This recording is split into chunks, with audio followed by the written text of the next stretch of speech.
So, of course, the Miami Heat got Jimmy Butler back tonight, and right before the game was about to tip off, Eric Reed said, we got Jimmy Butler here. We don't exactly know what to expect from him, but what we do expect is a competitive game versus Denver Nuggets. And as soon as he said that, I thought to myself, really? Really, Eric Reed? You expect a close game versus the Denver Nuggets, who have owned us for nearly a decade now? Because the Miami Heat coming into tonight have lost 9 straight games to the Denver Nuggets. They haven't beat the Nuggets at home since 2018. And in that game, which the last time the Heat beat Denver at home, it was a double overtime game that took 31 points from James Johnson and 30 points from Kelly Olynyk just to beat that team. Mind you, that team had a 22-year-old Nikola Jokic who dropped 34 and 15. So they haven't been able to guard this dude for ages. And once again tonight, the Denver Nuggets came to Miami and brought the buzzsaw with them as they absolutely dominated the Miami Heat with a 20-point victory, 133-113. Damn, bro, I hate this team. Really, really ruined a night that I was looking forward to. Because, of course, I don't really love everything Jimmy's been doing with how he handled the situation. He did kind of quit on the team, but at the end of the day, that's my guy. He's given me so many great memories over the last 5.5 years. I'm always rooting for him. I'm always excited to see him play.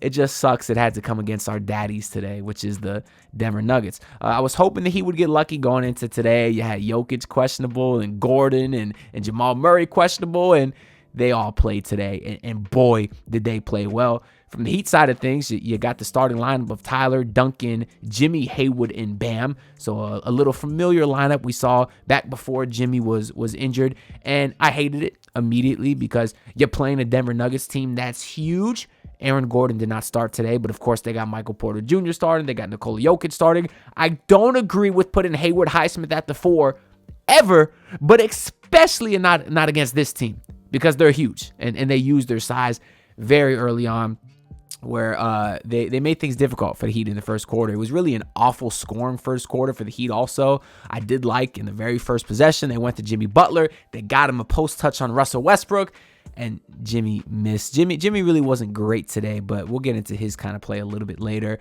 But the Nugget Stars, on the contrary, they dominated that first quarter. You had 8 points, 7 rebounds, 5 assists from Jokic. Jamal Murray was absolutely cooking. He had 9 in the first quarter. Russell Westbrook hit 2 threes. One of them was off an offensive rebound because the Nuggets, because they're so big, we're getting a bunch of offensive rebounds. So not only was that frustrating, but then to see it end in a Westbrook 3, oh my God, this game sucked, bro.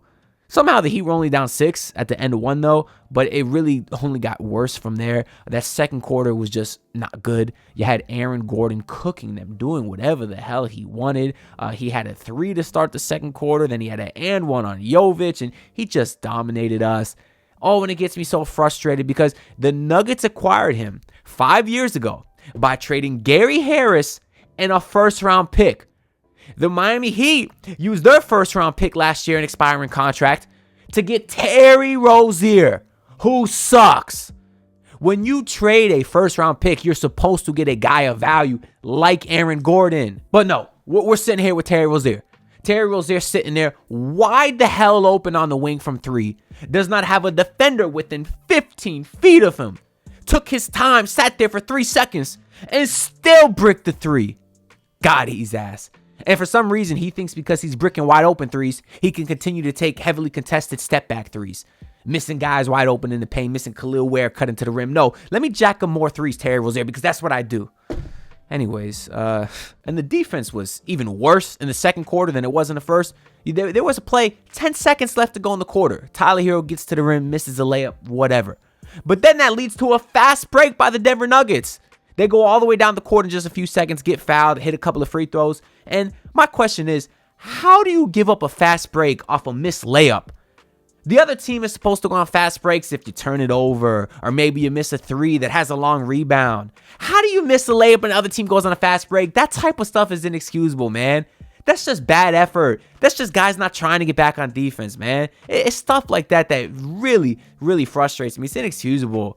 The only positives in that second quarter is Bam finally caught a couple lobs. I think he had one from Duncan in transition, which one of the only fast breaks the Heat finished this season, let alone this game. But then he had another very nice tough dunk off a lob from Tyler Hero, but that was the only positives in that second quarter because I don't know the last time I seen Bam catch a lob. But regardless, the Heat were still down 12 at halftime.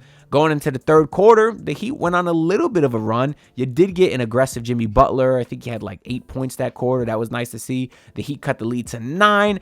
And then you had what was just an abysmal stretch from Bam Adebayo. He missed a very easy push shot right at the dotted line. I don't know, 6 feet from the rim. Wide the hell open. He bricks that. He gets his hand on the putback. He misses the tip. And then next possession for the Heat, the ball was knocked out of bounds. The Heat get to inbound with 7 seconds left. And the ball's inbounded to Bam Adebayo, mind you, with a short shot clock. He's wide open from the mid-range shot and doesn't even look at the rim. He holds the ball for 5 seconds, forces it to Tyler, who then has to force it to Jokic. Basically threw Jokic a grenade with a second on the shot clock, and Jokic stepped out of bounds anyways. Shoot the ball, Bam. You're wide the hell open. And then after that, he got beat off the dribble by Nikola Jokic on the ensuing defensive possession. It's as if Jokic doesn't score easy enough. You got to get beat off the dribble by him too. Then the very next play, Bam dribbles right up the court, dribbles right into a turnover. Like he forgets how to dribble. I don't know. Now all of a sudden the Nuggets expanded that 9-point lead to a 16-point lead, and the Heat never really got back into it. But the Heat they did play even in that third quarter, and we're down 12 again going into the fourth quarter. And from that point, you really got ran out the building. I thought it was going to be the third consecutive game in which Jimmy Butler did not check in, but no, he came in with about 5 minutes to go, but the Heat were still down 18-20, and none of those guys were really even able to do anything. So that was pretty much a recap of the game. You can replay this video the next time the Heat played Denver, the last time the Heat played Denver, and probably every time they play Denver as long as Nikola Jokic is there, because they cannot guard that man. So, and I'm not even mad about that. He's a 3-time MVP for a reason, but there's ways to help combat that. Like Bam Adebayo, for example, you are more athletic than him. Make him work on the defensive end. That's one of his biggest, weaknesses is defense. And you're not even making Jokic work on that end. Bam Adebayo today had 16 points. He was 7 of 15. 15 shot attempts, I'm fine with that. But almost all of those were jump shots. Almost all of them. I remember Bam trying to post up Jokic a couple of times, and the play just results in a fadeaway, mid-range fadeaway. Why? Go into him. There was a play where Jimmy drove baseline, put his shoulder into Jokic, and went right up for a layup. That's the type of stuff you got to do on him. When you're fading away with Jokic guarding, you're just bailing him out.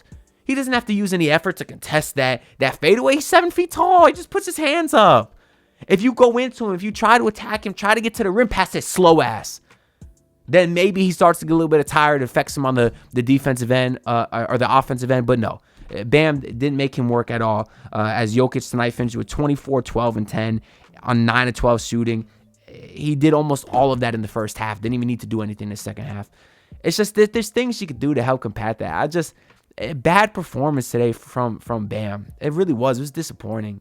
Because he was so bad in that last game versus the Lakers, and he usually gets up for that matchup versus AD, and I'm thinking, okay, maybe he had, the back is still hurt because he missed the previous game with a sore back or back bruise, whatever.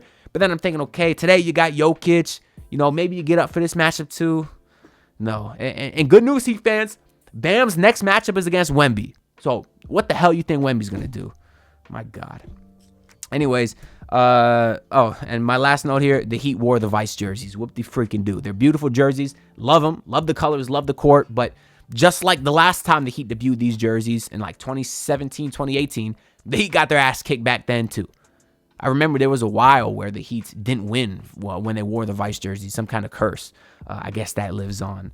I don't know. We'll get into the box score a little bit here so we can talk about each guy individually. Jimmy Butler today, obviously, story of the game. I did like coming into the game, they showed his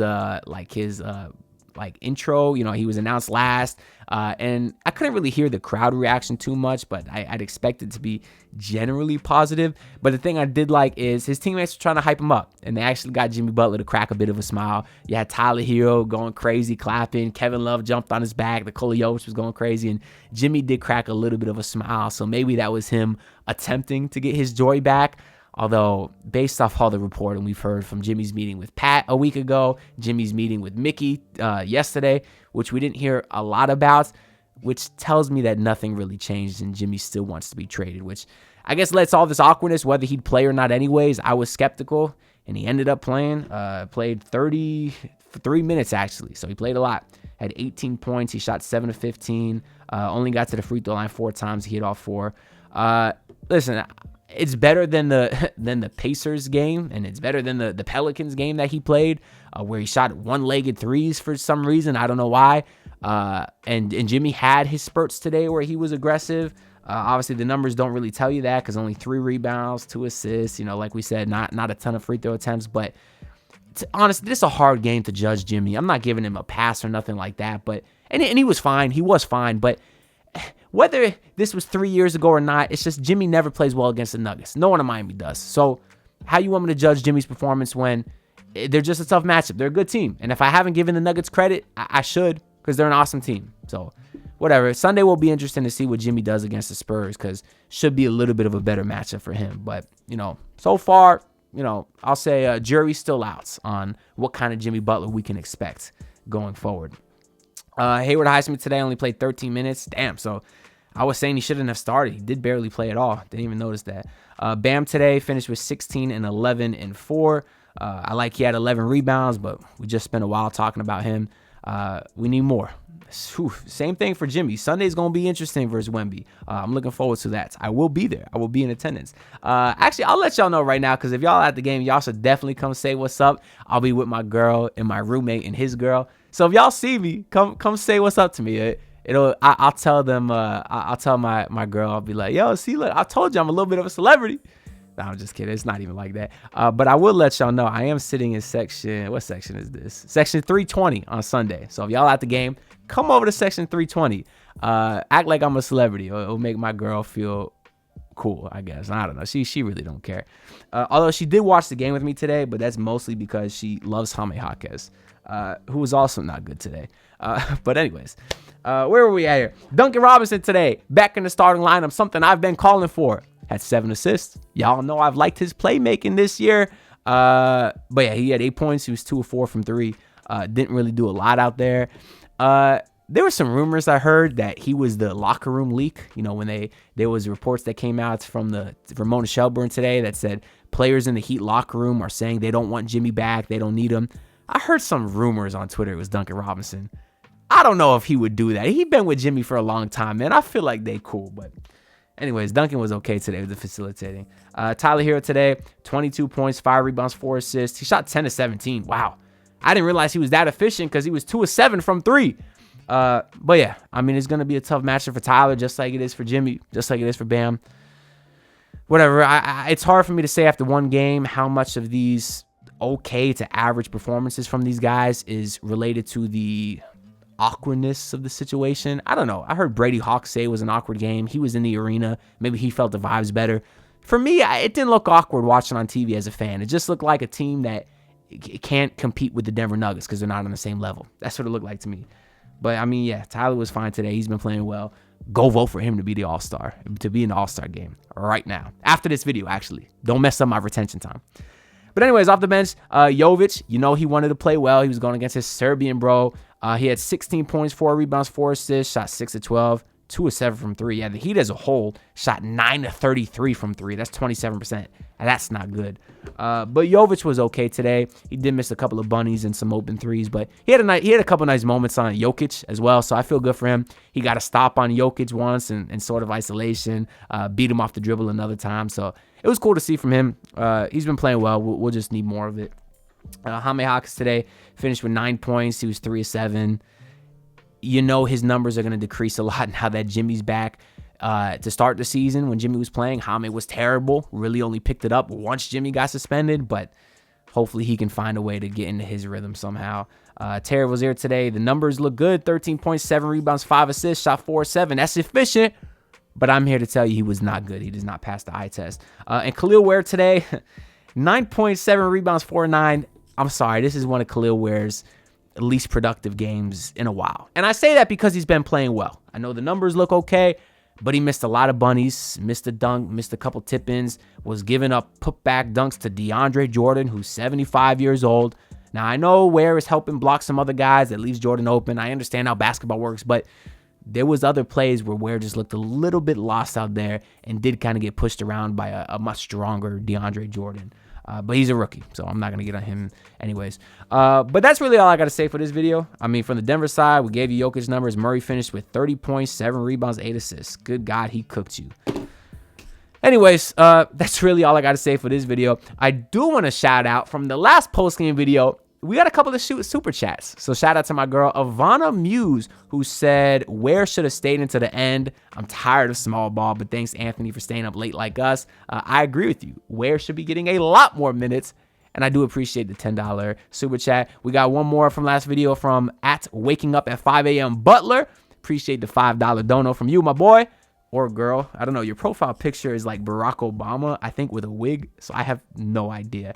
But anyways, he has a bit of a long comment, and it's just him saying how disappointed he is in Terry Rozier's performance because he expected more from him, and Terry Rozier has him crashing out. And to that, I say, me too, brother. But anyways, that's really all I got to say for this video. But make sure y'all subscribe because tomorrow I'm dropping another very interesting video. Y'all know a couple days ago, I dropped an epic rap battles of history rap, which was Jimmy Butler versus Pat Riley. And let's just say tomorrow's video is, let's just say I found some leaked footage from the conversation between Mickey Harrison and Jimmy Butler. And I'm going to be uploading that leaked found footage tomorrow. So make sure y'all subscribe so you don't miss it. I'll be at the Spurs game on Sunday, so there won't be a post game out immediately. But maybe I'll record one out when I get back home because I'm in Fort Myers. So I'm driving to Miami for the game. And then the game starts at 3. When that ends, I'm going to drive back to Fort Myers. Maybe we'll get a post game out after that. But until then, y'all stay tuned for tomorrow's video. Like, comment, subscribe. I'm going to grind to hit 7K subs, and I'll see you on the next one. Peace out. Look, pull up in the city, tryna get that dead face. Do it on my own, I don't need no dead weight. Had to kill him off, yeah, I need a head space. You know this homegrown bitch don't offend me.